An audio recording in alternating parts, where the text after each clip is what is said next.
جیلسیمیم بہت کام کی دوا ہے۔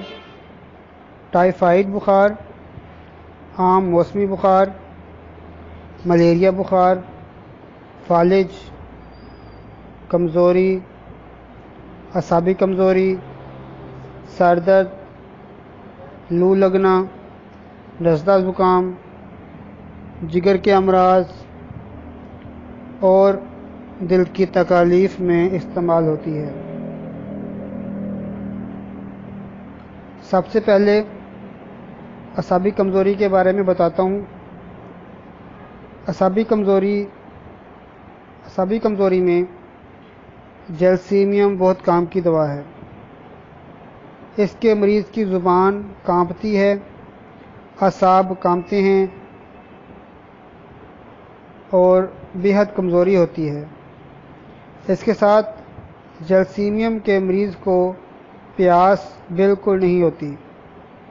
امتحان سے پہلے یا امتحان کا خوف کے برے اثرات سے جو کمزوری پیدا ہوتی ہے، اس میں جیلسیمیم کام آتی ہے۔ غصہ کے بعد اثرات یا بری خبر کے اثرات کی وجہ سے ہونے والی کمزوری میں مفید ہے۔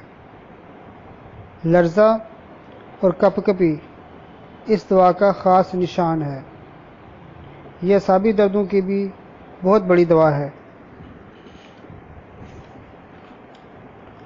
ٹائیفائڈ بخار میں جب زبان کانپتی ہو تو جیلسیمیم بڑے کام کی دوا بن جاتی ہے۔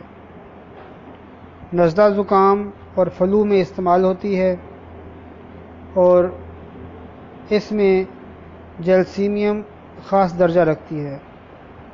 نزلہ زکام میں اس کی علامتیں یہ ہوتی ہیں کہ صبح سویرے چھینکیں آتی ہیں اور ناک سے پتلے زکام کا زیادہ مقدار میں اخراج ہوتا ہے۔ جیلسیمیم درد سر میں مفید ہے۔ اس میں درد سر کے ساتھ گردن بھی اکڑ جاتی ہے اور اس میں زیادتی صبح کے وقت ہوتی ہے۔ مردوں کے امراض میں بھی استعمال ہوتی ہے۔ مردوں کے رجحان کے مسئلہ میں جیلسیمیم استعمال ہو سکتی ہے۔ اس میں اعضائے مخصوصہ ڈھیلے ڈھالے ہو جاتے ہیں اور اس کا مریض لیٹا اور آرام کرنا چاہتا ہے اور محض اس وجہ سے اکیلا رہنا چاہتا ہے کہ کوئی اس سے گفتگو نہ کرے۔ یہ دوا فالج میں بھی استعمال ہوتی ہے۔ اس کے مریض کا دماغ بالکل کاہل اور سست ہو جاتا ہے، تمام عضلاتی نظام ڈھیلا پڑ جاتا ہے، جسم کے اعضاء بھاری محسوس ہوتے ہیں، مریض شدید سستی اور کاہلی کا اظہار کرتا ہے۔ یہ فالج پن بعض دفعہ آنکھوں کے پپوٹوں میں بھی ہو جاتا ہے اور وہ لٹک جاتے ہیں۔ غذا کی نالی میں بھی نگلنے کی طاقت نہیں رہتی۔ انزال کے بعد ہونے والی کمزوری میں بھی جیلسیمیم استعمال ہوتی ہے۔